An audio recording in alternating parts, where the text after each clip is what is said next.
একবার ভাবুন তো, অলিপুর বাজার ৯০ দশকের সময় গ্রামের জীবন যাপন কেমন ছিল আর বর্তমান কেমন।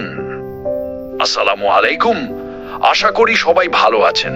চলুন ঘুরে আসি সেই ৯০ দশক। আমাদের অলিপুর গ্রামে যখন এখানে কাঠের সেতু ছিল আর বর্তমান লোহার ব্রিজ।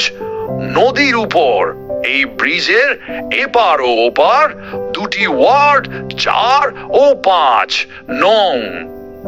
সময় বদলে যায় মানুষের জীবনযাত্রা, কিন্তু কিছু স্মৃতি চিরকাল দাগ কেটে যায় আমাদের মনে।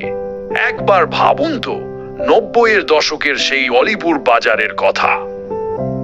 আজ থেকে সেই ৯০ দশক বা তার আগে এই নদীর ওপর যখন কোনো লোহার কাঠামো ছিল না, তখন দুই পারের মানুষের ভরসা ছিল কেবল এই কাঠের সেতুটি, নড়বড়ে কাঠের তক্তা, আর তার ওপর দিয়ে মচমচ শব্দ করে পার হওয়া একটা রিক্সা কিংবা সাইকেল।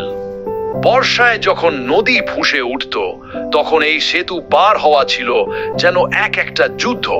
তবুও অলিপুর বাজারের ৪ নং ও ৫ নং ওয়ার্ডের হাজারো মানুষের আবেগ, সুখ দুঃখ আর ডেইলি জীবনের মেলবন্ধন ঘটিয়ে রেখেছিল এই কাঠের সেতু। কিন্তু সময় থমকে থাকে না। যুগের চাহিদায় আর আধুনিকতার ছোঁয়ায় সেই নড়বড়ে কাঠের সেতু আজ ইতিহাস। তার জায়গায় আজ সগৌরবে দাঁড়িয়ে আছে এই মজবুত লোহার ব্রিজ। নদীর এপার আর ওপার ৪ নং এবং ৫ নং ওয়ার্ড প্রশাসনিকভাবে দুটি আলাদা অংশ হলেও এই ব্রিজটি যেন দুটি অঞ্চলের মানুষকে এক সুতোয় বেঁধে রেখেছে। অলিপুর বাজারের ব্যবসা বাণিজ্য থেকে শুরু করে স্কুল কলেজের শিক্ষার্থী কিংবা সাধারণ পথচারী, সবার জন্যই এই ব্রিজটি আজ এক আশীর্বাদ। কাঠের সেই মচমচে শব্দ আজ যান্ত্রিকতার ভিড়ে হারিয়ে গেছে ঠিকই, তবে যোগাযোগ ব্যবস্থা হয়েছে অনেক বেশি নিরাপদ ও সহজ। কাঠের সেতু থেকে লোহার ব্রিজ, এই রূপান্তর শুধু একটি কাঠামোর পরিবর্তন নয়, এটি আমাদের অলিপুর বাজারের অর্থনৈতিক ও সামাজিক উন্নয়নের এক জীবন্ত দলিল।